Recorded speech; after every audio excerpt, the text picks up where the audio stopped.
Veamos entonces qué es la gastritis, esta enfermedad que nos afecta a tantos. La gastritis es básicamente cuando la mucosa, la parte más de adentro de nuestro estómago, la parte más interna, sufre un daño y este daño genera, por supuesto, una respuesta inflamatoria, como ya vimos en el video de inflamación y dolor. Les dejo el enlace aquí arriba. Entonces algo lo daña y entonces esta mucosa se inflama y esta inflamación de la mucosa del estómago también puede afectar al esófago en algunas circunstancias. Por supuesto, si este daño se prolonga por demasiado tiempo, puede llegar a irritar, a generar erosiones, vamos a verlas un poquito más adelante, e incluso puede llegar a presentar sangrado. O sea, puede llegar a ser tanto el daño que se destruyen también los vasos sanguíneos y empezamos a sangrar hacia nuestro estómago. De hecho, el 80% de los sangrados de tubo digestivo, especialmente de tubo digestivo alto, se asocian a la gastritis, principalmente cuando dura mucho tiempo y ya es gastritis crónica. Esto hace que esta enfermedad sea una causa muy común de morbilidad. A muchos nos pasa, muchos tenemos estos síntomas a veces de manera frecuente. El dolor abdominal, podemos tener distensión abdominal, náuseas, diarrea, a veces reflujo, que se nos regresa la comida o que nos arde el esófago. Y mientras que la mayoría tenemos de vez en cuando estos síntomas y estas manifestaciones, es una causa importante y necesitamos revisarla porque puede llevar a complicaciones muy importantes, siendo una de las más comunes el sangrado. Este sangrado, por supuesto, si no se detiene, puede llevar a que perdamos mucha sangre, literal como si fuera un balazo y que nos desangremos, solo que hacia adentro.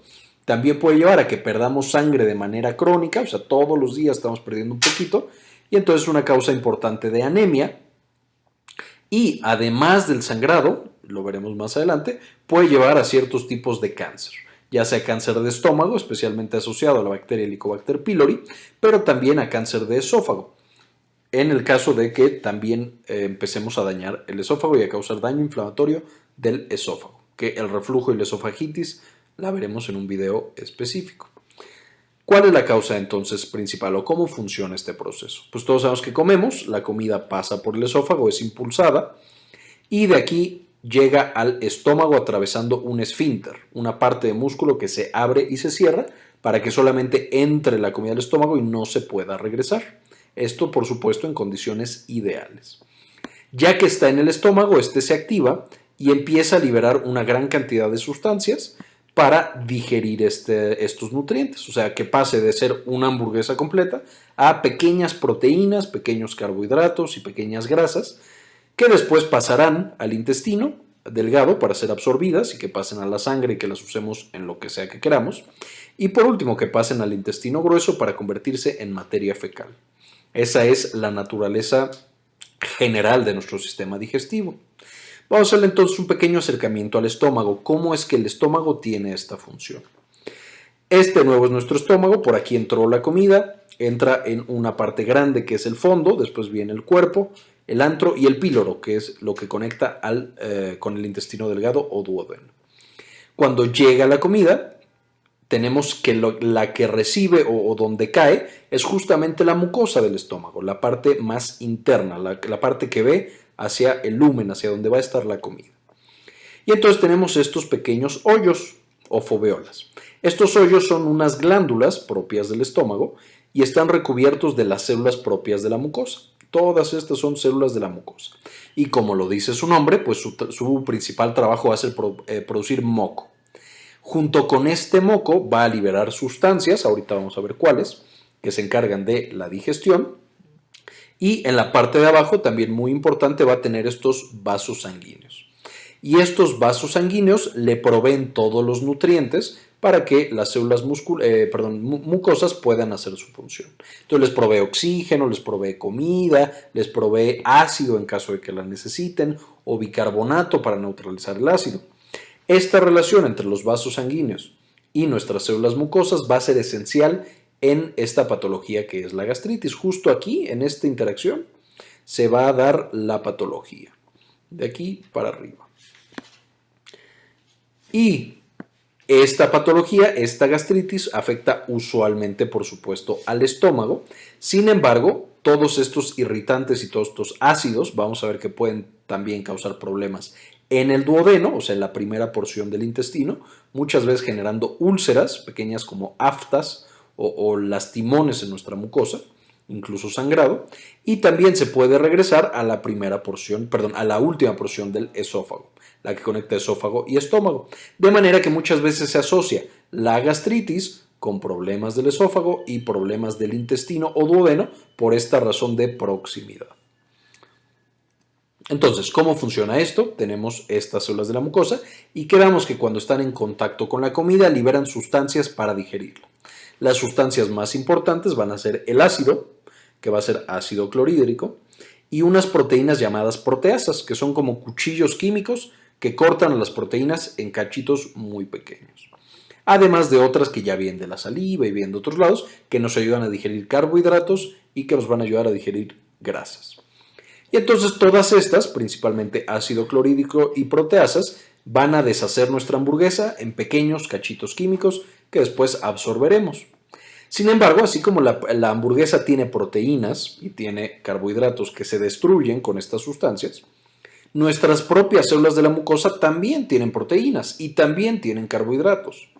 Entonces, si no estuvieran protegidas por nada, esto podría ser realmente letal para ellas. Esta producción, lo que ellas mismas producen, caería por supuesto sobre ellas y las desharía muy muy rápido. A fin de cuentas, el ácido clorhídrico es extremadamente ácido. Y si no tenemos cuidado, pues básicamente le haría un hoyo aquí a nuestras células y generaría, ahora sí, lo que es la famosa úlcera. O sea, todo un cacho que muere por estas sustancias tóxicas. ¿Qué hace entonces la mucosa para que no suceda esto y tengamos un estómago sano? Pues tiene varios mecanismos de defensa. Estas células rositas, de nuevo, son nuestras células de la mucosa y esto es el vaso sanguíneo que protege y que nutre a nuestras células. Entonces, cuando cayó el alimento, nuestras células de la mucosa agarraron ácido y lo liberaron a la luz hacia donde está la comida. Eso hace que donde está la comida sea extremadamente ácido, tenga un pH de 1.5 o tenga un pH de 2. O sea, muy ácido, si nos lo echamos en la mano, se nos deshace la mano. Sin embargo, al mismo tiempo, las células de la mucosa producen bicarbonato, que el bicarbonato, por supuesto, neutraliza el ácido. Y entonces, al producir bicarbonato muy cerquita y empujar más lejos el ácido, por supuesto, esto de una manera, lo estoy explicando de manera simplificada, hace que cuando llegue, si nosotros medimos el pH, cerca de nuestras células está en 7, un muy buen pH. Nuestras células normalmente están un poquito más hasta hacia 7.2. Entonces es un pH bastante bueno y por eso las células no mueren. Además van a producir moco. Entonces van a tener aquí una serie de como carbohidratos y de grasa mezclados, o sea, un moco, que hace que estos hidrogeniones, este ácido, no pueda regresar. Entonces, ¿qué es lo que hace que liberen los hidrogeniones? Algo llamado una bomba de protones. O sea, van a usar energía para liberar a través de la bomba de protones todos estos hidrogeniones y liberarlos lejos, que estén lejos de ellos, y van a tener otros transportadores y otras bombas para el bicarbonato. La bomba de protones hace que sea ácido y otros transportadores hacen que se quite lo ácido más cerca de las células. Y si de repente hay demasiado ácido, pues simplemente piden más refuerzos a través de la sangre y les llega más bicarbonato para neutralizar aún más el pH. De nuevo, subrayando lo importante que es esta relación del vaso sanguíneo con las células de la mucosa gástrica. De la misma manera, si necesitan carbohidratos o lípidos, pues su vaso sanguíneo se los da y estas células una vez más producen moco. Además, si todo esto llegara a fallar, o sea, esto está funcionando todo el tiempo, pero si de repente por alguna causa, por ejemplo, que comimos algo muy caliente y entonces eso daña nuestras células, o tomamos alguna sustancia que es tóxica para el estómago y eso daña nuestras células, ¿qué hacen para defenderse ahora nuestras células de la mucosa? Van a liberar una sustancia o a producir una sustancia que es un escudo para ellas, que son las prostaglandinas. Estas prostaglandinas le avisan entre ellas, ¿saben qué? Algo nos está atacando, algo nos está haciendo daño. Eso hace que se inhiba la bomba de protones, por lo tanto es menos ácido el que producen y el que liberan. Estas prostaglandinas también aumentan la cantidad de bicarbonato que van a producir y la cantidad de moco. De nuevo, para que el ácido no llegue hacia ellas o llegue menos. Y por supuesto, si tenemos más bicarbonato y más moco, necesitamos un mayor flujo sanguíneo. Entonces, las prostaglandinas llegan al vaso sanguíneo, lo abren y entonces nos llegan más nutrientes y sustancias para aumentar la protección que tienen nuestras células de la mucosa. Esta es la manera general en la cual funciona el estómago. De manera que nuestra mucosa y su integridad va a estar dada por un balance entre las cosas que lo dañan o que tienen el potencial de dañarlo y las cosas que generan protección. Por ejemplo, aquí tendríamos el bicarbonato, el moco y las prostaglandinas, mientras que aquí tendríamos básicamente el ácido. Y en algunas situaciones patológicas acá podríamos tener también algunas otras sustancias como medicamentos, como bilirrubina, como bilis, como algunas bacterias, específicamente el Helicobacter pylori, otras cosas.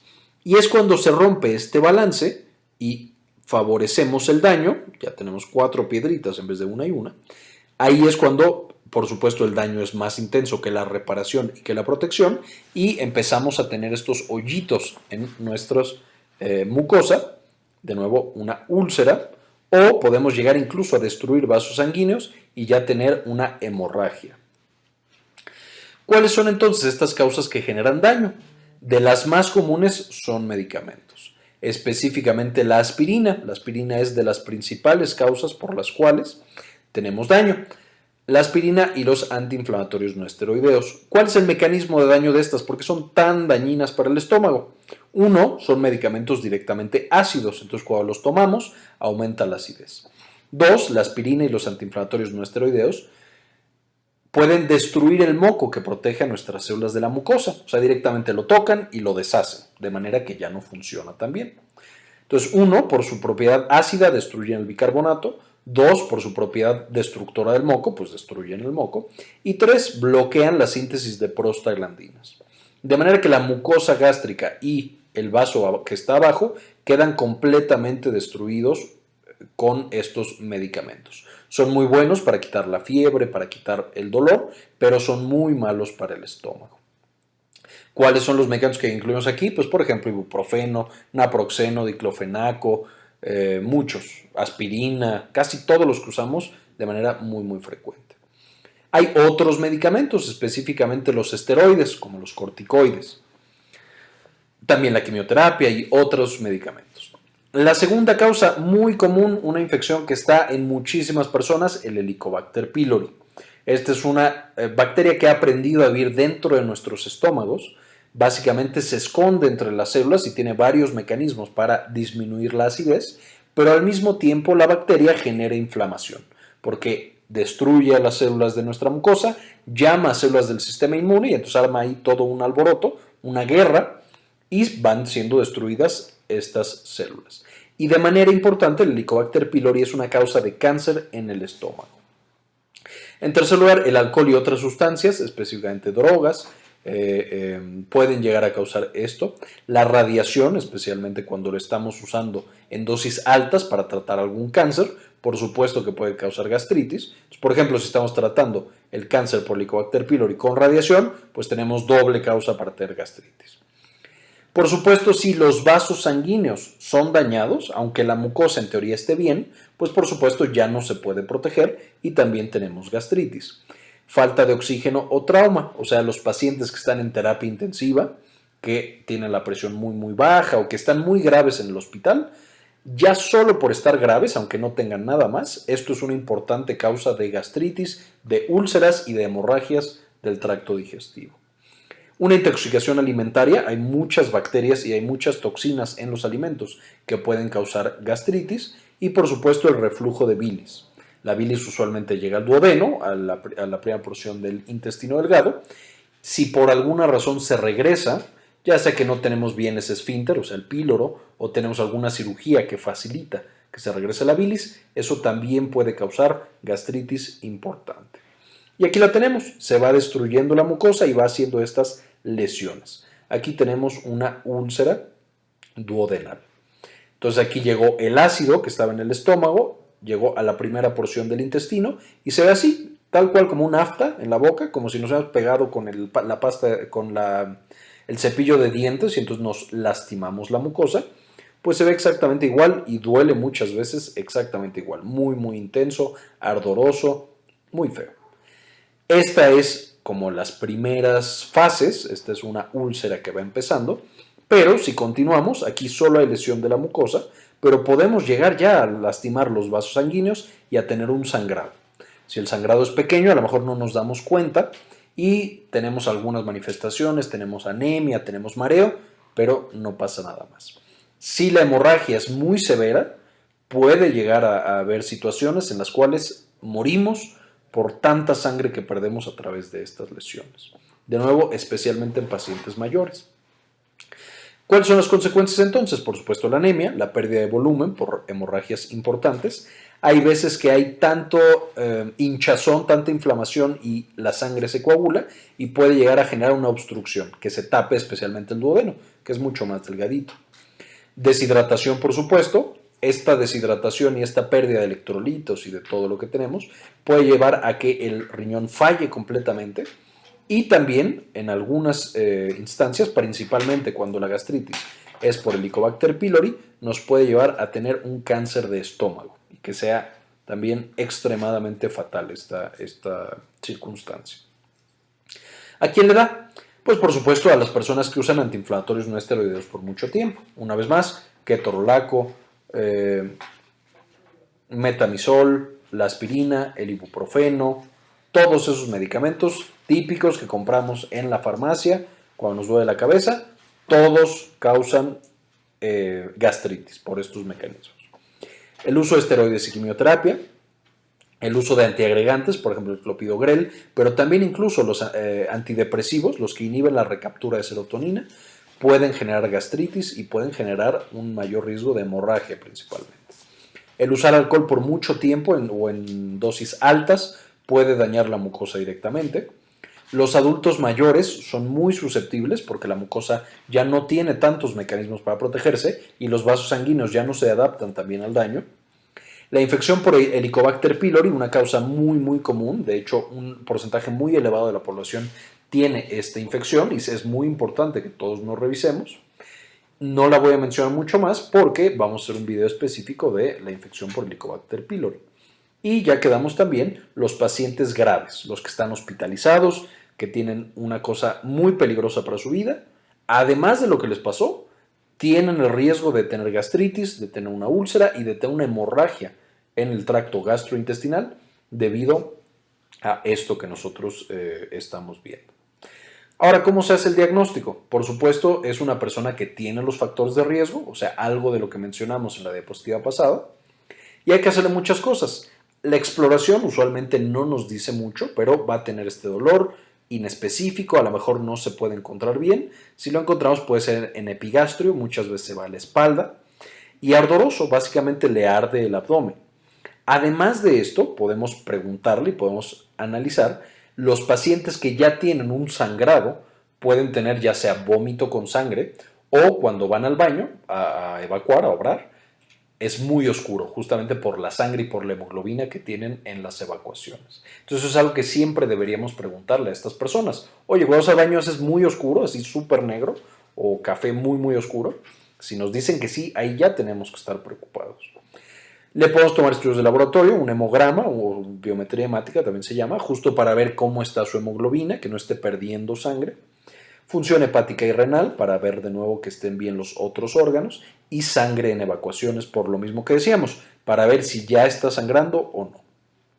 Hay que descartar otras cosas que puedan dar estas características, este dolor en abdomen, baja la hemoglobina. Una de las más importantes pues, es el embarazo, por supuesto, en personas que estén en la edad y en el género correcto, pero también enfermedad de la vesícula y enfermedad del páncreas. Por eso, de nuevo, es importante no solo decir, pues tengo gastritis. No, hay que revisarse y hay que asegurarse de que no vaya a ser algo más. Por ejemplo, que no esa gastritis sea realmente un embarazo que no nos hemos dado cuenta. Y por supuesto, si es un embarazo, pues no podemos darle los medicamentos o los mismos medicamentos.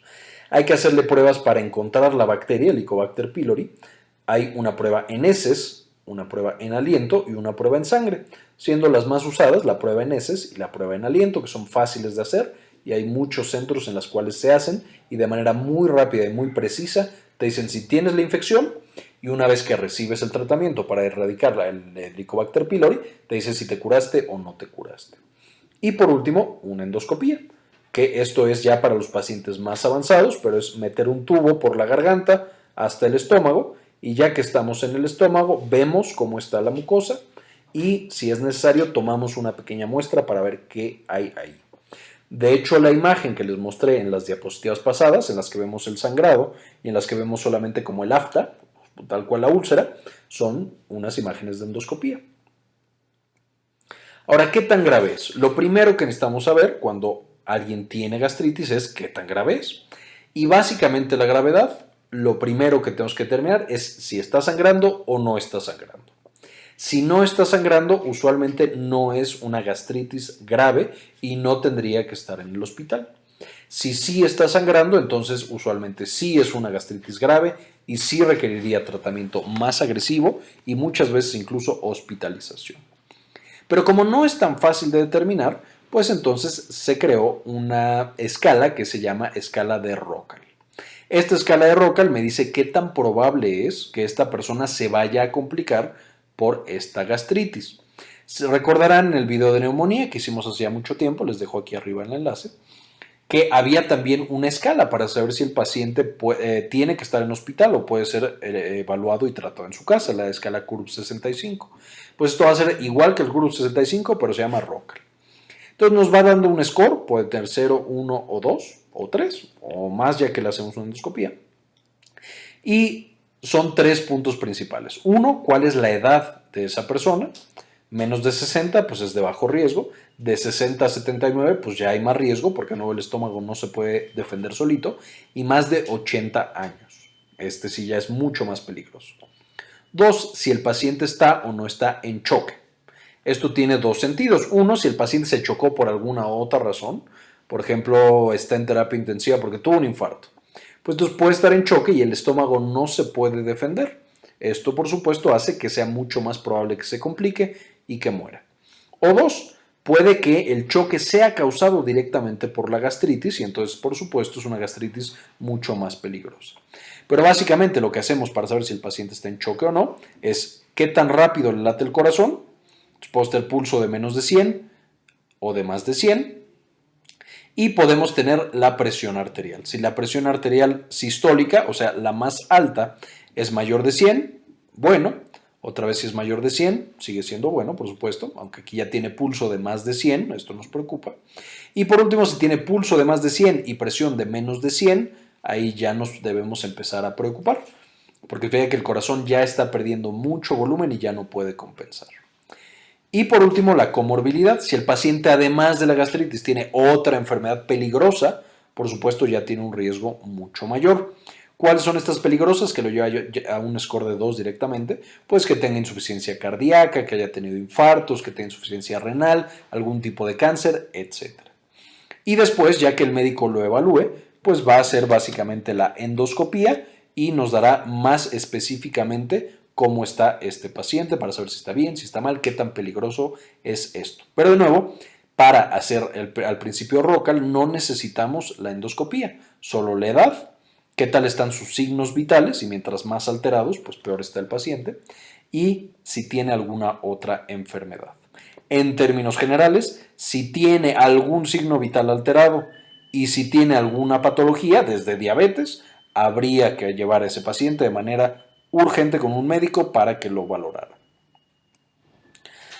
Aquí tenemos otra vez la escala de Rockall. De hecho, esta es una calculadora muy buena. Les dejo al final del video el enlace para que se puedan meter y ahí poner los datos del paciente y saber si ese paciente necesita o no necesita urgentemente un médico. Ponemos los datos, podemos poner con o sin endoscopía y nos va dando cómo está el paciente. Un Rockall de 0, el riesgo de sangrado pues es bajo, y la mortalidad es muy baja, 0.2%. Pero conforme vamos avanzando a Rockall 1 o a Rockall 2, vemos que el riesgo de sangrado aumenta La mortalidad también puede llegar a aumentar, aunque realmente es muy poquito, como pueden ver aquí. De hecho, aquí están los mismos. Sí aumenta, pero es realmente muy bajo hasta ROCAL 2. De hecho, siempre que tengo ROCAL 2 o menos, no es necesario que se atienda en un hospital. Pero cuando llegamos a ROCAL 3, de repente aumenta mucho el riesgo de resangrado y ya empiezan a morir más pacientes, 2 de cada 100, en ROCAL 4, 5 de cada 100, en ROCAL 5, 10 de cada 100. Esto, por supuesto, ya es un paciente muy grave. Y de ahí nos podemos seguir con esta escala. De nuevo, al final les dejo la calculadora para que si tienen a alguien con gastritis, le hagan la evaluación y vean qué necesita. Ahora, ya que sabemos que tiene gastritis y ya que sabemos qué tan importante o qué tan urgente es tratarlo, ahora sí, ¿cuál va a ser el tratamiento? Pues básicamente tenemos que tratar la causa. Lo que le está generando la gastritis hay que quitarlo. ¿Qué puede ser? Pues ya vimos los factores de riesgo, pero una vez más, uno, el tratamiento de base, básicamente lo que hacemos es dar un inhibidor de bomba de protones. ¿Se acuerdan que dijimos que la bomba de protones es lo que lanza los hidrogeniones o el ácido dentro del estómago? Entonces damos un medicamento que bloquea esa bomba y ya no deja que se libere ácido. Estos medicamentos son famosos, ni tengo que decir los nombres, pero son cosas como el omeprazol, esomeprazol, lansoprazol, todos esos. Y son la piedra angular en el tratamiento de la gastritis. Son muy buenos, son relativamente seguros, aunque siempre hay que darlos de nuevo con supervisión médica, porque pueden llegar a causar trastornos en los huesos, se han asociado en algunos estudios con Alzheimer, aunque no en todos, y con infecciones en vías aéreas superiores y otras cosas. Bueno, no son inocuos, habría que darlos con supervisión médica, pero son bastante seguros y muy efectivos para el tratamiento de la gastritis y por eso son la piedra angular. Otros medicamentos que se pueden llegar a dar, aunque en general ya no se usan tanto, desde que tenemos estos que son mucho mejores, es el sucralfato, especialmente cuando el paciente ya está sangrando o ya tiene úlceras, y los bloqueadores del receptor H2. Ahí, por ejemplo, tenemos a la ranitidina. 2. En el caso de que el paciente tenga infección con Helicobacter pylori, y de nuevo aquí ya tenemos que haber hecho el estudio de aliento o el estudio de heces, tenemos que dar un inhibidor de bomba de protones más 2 antibióticos. No uno, sino 2 antibióticos. Y los más usados son amoxicilina y claritromicina por 14 días. Entonces combinamos 2 antibióticos más el inhibidor 14 días y con eso erradicamos la bacteria y por supuesto al final del tratamiento volvemos a hacer la prueba de aliento o de heces para determinar si curamos al paciente o no. Podemos dar sales de bismuto, el peptobismol por ejemplo, o el subsalicilato de bismuto, que se puede dar incluso en tratamiento con los antibióticos y el inhibidor de bomba de protones para favorecer que el paciente se erradique esta bacteria. Hay que suspender los medicamentos y los anticoagulantes. Aquí en medicamentos me refiero especialmente a antiinflamatorios no esteroideos, repitiéndoles una vez más, naproxeno, ketorolaco, ibuprofeno, aspirina especialmente, todos esos. Antidepresivos también podrían ser, obviamente teniendo cuidado de las otras complicaciones que pueda tener. Obviamente si está tomando el anticoagulante para un infarto en el corazón, pues no podemos suspenderle el tratamiento tal cual. Si es muy importante, ya sea para hacer el diagnóstico o para parar una hemorragia, podemos hacer una endoscopía, por supuesto en un hospital. Y además del tratamiento de todo lo que mencionamos antes, también tenemos que considerar de manera importante la alimentación del paciente. Esta alimentación, cuando tenemos gastritis, debe evitar irritantes, grasas, alcohol, café o té. Todo eso debe evitarlo, por lo menos por 2 meses a partir de que diagnosticamos la gastritis. Debemos evitar el picante y otros irritantes, también comida muy salada. Hay que consumir pescado, frutas y verduras cocidas sin cáscara. Se pueden consumir lácteos pero descremados y carnes magras. Esto debe consistir nuestra alimentación cuando tenemos gastritis para proteger una vez más a nuestro estómago y que no trabaje y que no tenga que lanzar tanto ácido y tantos proteasas para destruir y digerir nuestro alimento. Y aquí les dejo la bibliografía, de aquí sacamos toda la información. Entonces tenemos la guía de práctica clínica de Medscape y esta es la calculadora del índice de ROCAL.